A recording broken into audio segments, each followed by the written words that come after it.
Today, on Brief History, we take a look at a man who is widely regarded as one of the most unpopular kings in English history. Remembered today as a vile, loathsome man with few, if no, redeeming qualities, his reputation has been dragged through the mud for hundreds of years. But are these assertions truly accurate, or are they exaggerations? Join me as I take a brief look at the life and legacy of William II of England, or as he is remembered today, Rufus.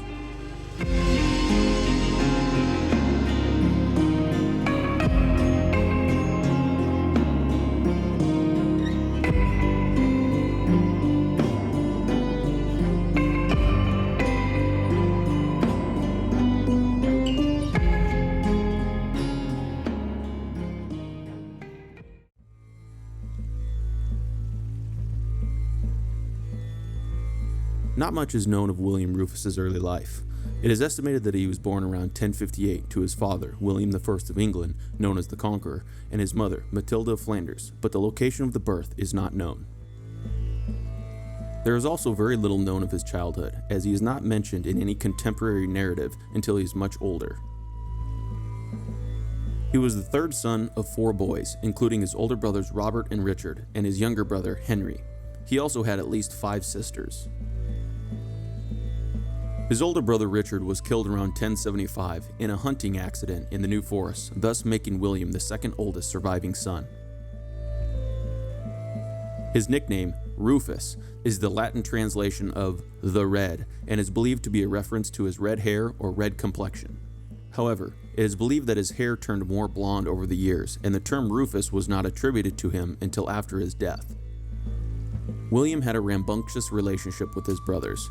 One of the few known incidents attributed to William's youth includes he and his younger brother Henry growing bored of casting dice on an upper gallery. Upon seeing their older brother Robert and his friends below, they began to relieve themselves on Robert and his friends' heads. A fight broke out between the lot, and their father was needed to end the scuffle. This would not be the last time that he and his brother toiled, and future battles would hold far greater consequences. William was mentored by the Archbishop of Canterbury, Lanfranc, who was installed as Archbishop by William's father after the conquest of England. Lanfranc would become an important character in the early part of William's reign.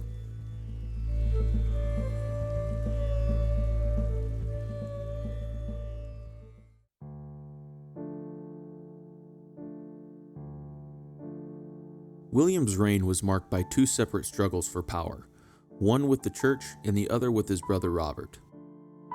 Lanfranc was by William's side for less than 2 years before he died in May of 1089. It is said that the Archbishop was perhaps the only person who was able to pull William back from making rash and deliberately harsh decisions. With his mentor gone, William set about cashing in on the Church of England. He failed to elect a new Archbishop of Canterbury for 4 years, choosing instead to collect the revenues from the archbishopric. He then suddenly fell seriously ill and believed that he was on his deathbed. Fearing that the sickness was a punishment from God for his transgressions against the church, he appointed Anselm as the Archbishop of Canterbury, who would later go on to be one of the most respected theologians of the time. William then surprisingly recovered from his illness, and immediately he and Anselm started to disagree in relation to matters of the church. Much of this had to do with financial burdens William was imposing on the church, but also, in the latter part of his kingship, the relationship of William having powers over the church in general. William forbade clergy from paying homage to the Pope, instead requiring homage to him, a layman, whereas clergy believed they should be free from the king's imposition.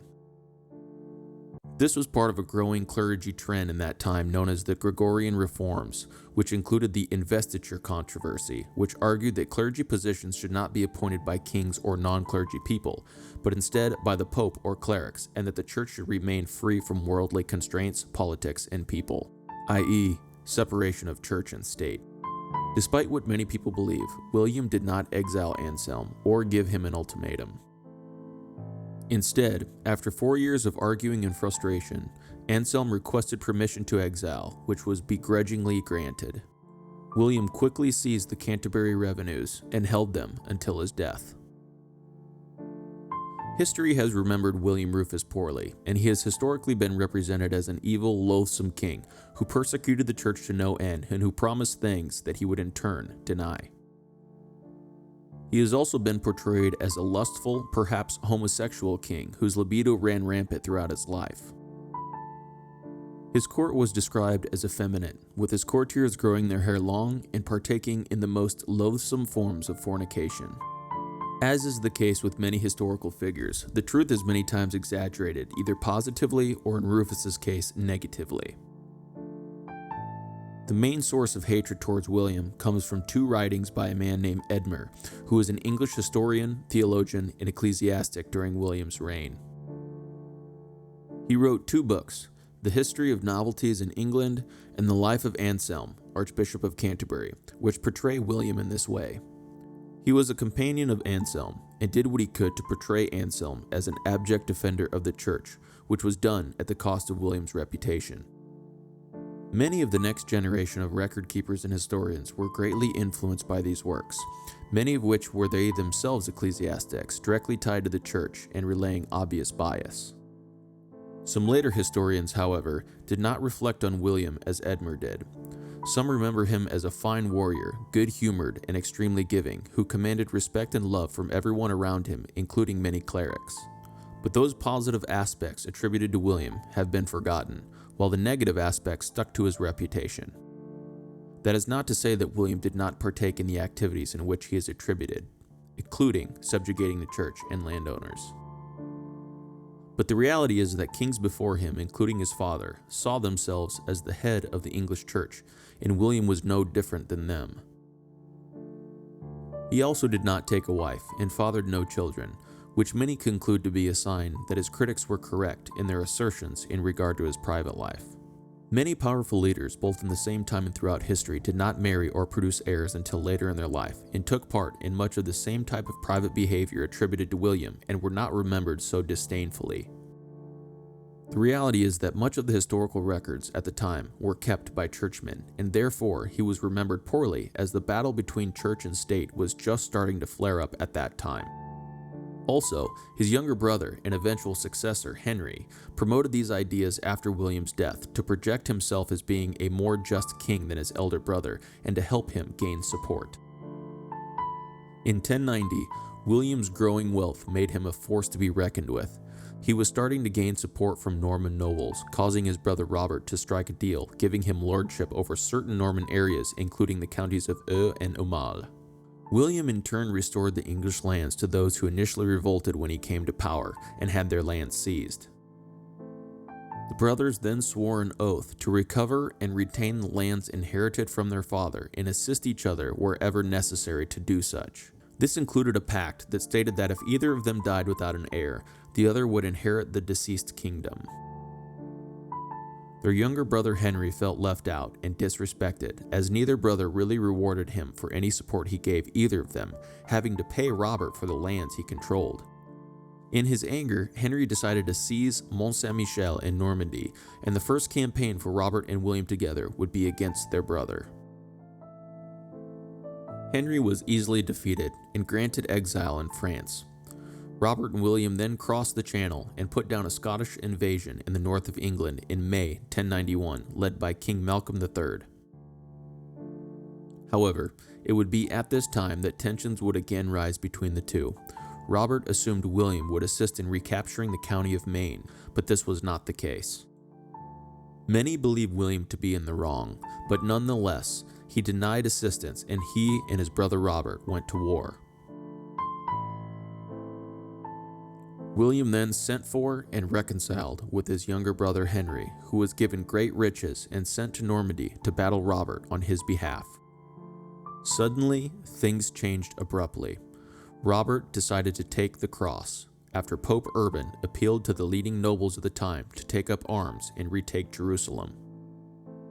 This would eventually be known as the First Crusade. Robert needed money to fund the trip and decided to mortgage Normandy to his brother William, with William obliging. Ironically, William would end up recapturing the county of Maine in Robert's absence after gaining control of the duchy. Robert would eventually return from the crusade and make arrangements to marry Sibylla of Conversano, whose dowry he would use to repay his brother. But unfortunately, William would not live to see this debt repaid.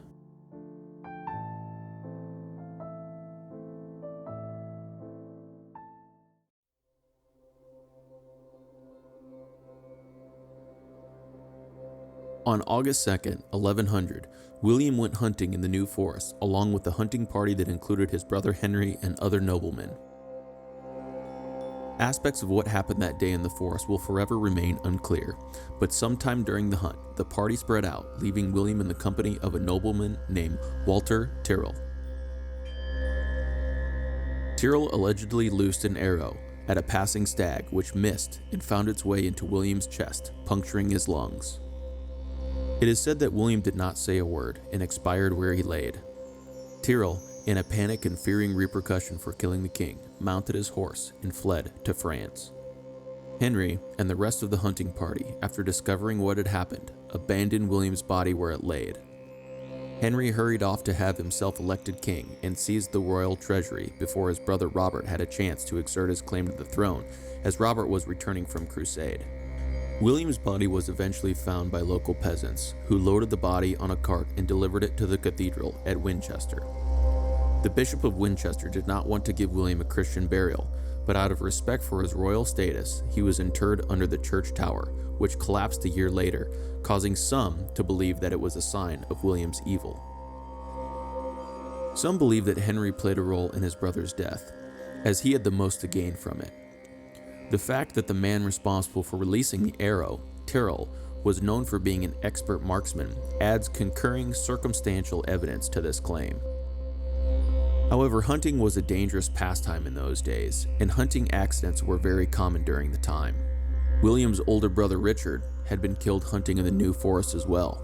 Therefore, some argue that it was just a coincidence that Henry had been along on the hunt.